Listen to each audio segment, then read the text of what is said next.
Once upon a time, in a cozy village near a big forest, there lived a sweet little girl named Lily. Everyone called her Little Red Riding Hood because of the bright red cloak she always wore. Lily, your grandmother is feeling sick. Can you take this basket of goodies to her? Remember, stay on the path and be careful of the big bad wolf. Yes, Mom. I'll be careful. Setting off with a cheerful wave to her mother, Little Red tightened the ribbons of her iconic cloak and adjusted her basket under her arm.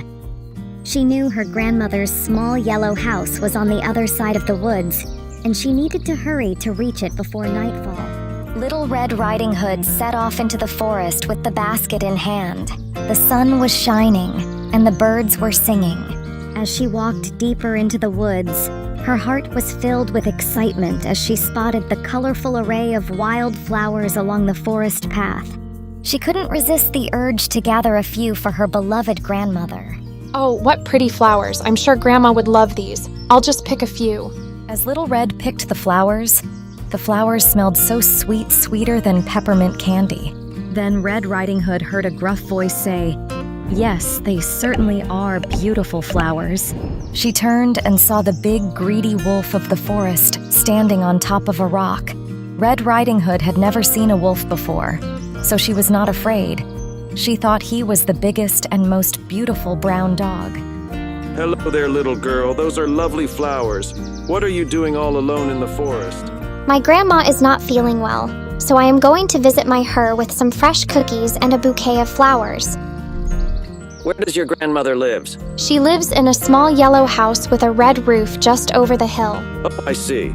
You know, I think I know a quicker way to your grandma's house.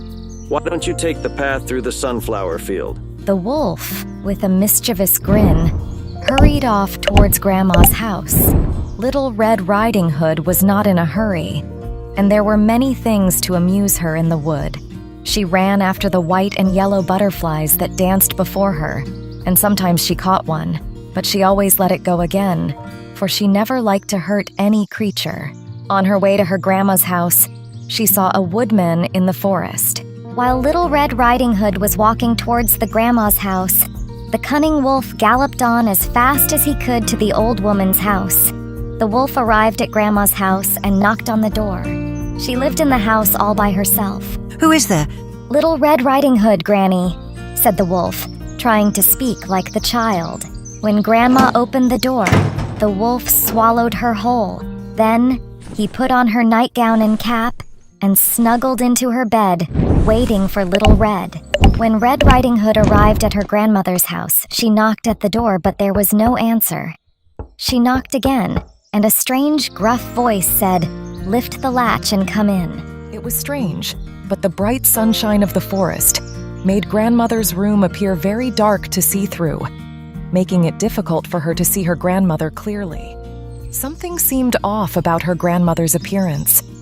Her features looked uncharacteristically altered, and her voice had a deep, gruff quality that was quite unlike her usual warm, gentle tone. Red assumed her grandmother might be suffering from a severe cold with no one to look after. Oh, Grandmother, how you have changed. What big eyes you have. All the better to see you with, my dear. Oh, Grandma, what big ears you have. All the better to hear you with, my child. Oh, but Grandmother, your nose, what a long nose you have. Oh, Grandma, what big teeth you have. All the better to eat you with. The wolf leaped out of bed, ready to devour Little Red. Just then, a brave woodsman who had been chopping wood nearby heard the commotion. He rushed into the cottage and saw the wolf attacking Little Red.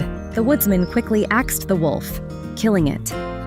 He cut open the wolf's belly and freed Grandma, who was still alive. Little Red hugged Grandma and the woodsman, thanking them. I'm so sorry, Grandma. I should have listened to my mom and stayed on the path. It's okay, my dear. You've learned a valuable lesson. Always be careful and don't trust strangers. From that day on, Little Red remembered to always stay on the path and never talk to strangers. And they all lived happily ever after. Thank you for spending this time with Dreamline Storytime. Don't forget to like, share, and subscribe to our channel for more amazing content. Hit the bell icon to stay updated on our latest videos. Until we meet again, keep dreaming and stay cozy. Goodbye.